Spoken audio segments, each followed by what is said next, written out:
సత్యం ఇప్పుడు నువ్వు మాతో చేయగలిగితే ఆ మంది నీ సొంతం అవుతుంది. అంతేకాదు ఈ డబ్బు కూడా చెయ్యి కలిపితే మీరిచ్చే ప్రతిఫలం బానే ఉంది. ఇంతకు నేను చూసిన రహస్యాన్ని నాలోనే దాచుకుంటే సరిపోతుందా, లేక నేను కూడా మీ స్వకింగ్ వ్యవహారంలో జోకింగ్ చేసుకోవాలా? నువ్వు ఉడమగారు ఫ్యాక్టరీలో కార్మికు నువ్వు మాత్రం మా సైకిల్ నిరాటగా సాగిపోతావు. నీ తెలివికి నా జోహర్. నా పేరేంటో మీకు తెలుసుగా, సత్యం. సత్యాని కోసం ప్రాణాలు కూడా తేలిక త్యాగం చేయగలరు. మీలాంటి తీరములు ఉండబట్టే ఈ దేశంలో జగన్ వ్యాపారం సంతోషంగా సాగిపోతుంది. మీ పాపాలు పగలగొట్టి మిమ్మల్ని గడ్డిని కట్టకెచ్చినప్పుడే ఈ దేశం ప్రశాంతంగా ఉంటుంది. ఇప్పుడే ఈ విషయాన్ని సత్యానికి తెలియజేస్తాను. మీ అందరూ కట్టించాలి.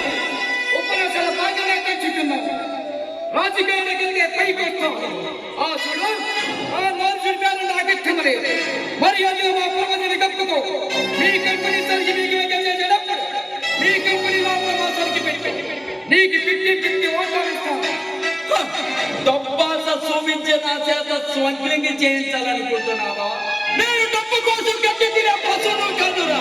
నమ్ముకున్న నీతి కోసం ఎన్ని కష్టాలైనా భరించే నీతి నిర్ణయించగల నిప్పు లాంటి వాడు.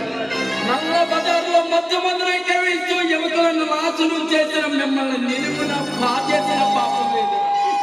దొంగ లోటలతో ఆటికే అవసరం చిన్న పిల్లలు చేసిన మీరు నాశనం అయితే తప్ప ఈ దేశానికి ముద్దే లేదు. బాగుపడరా బాబు అంటే నాకే నిద్ర చెప్తాడు.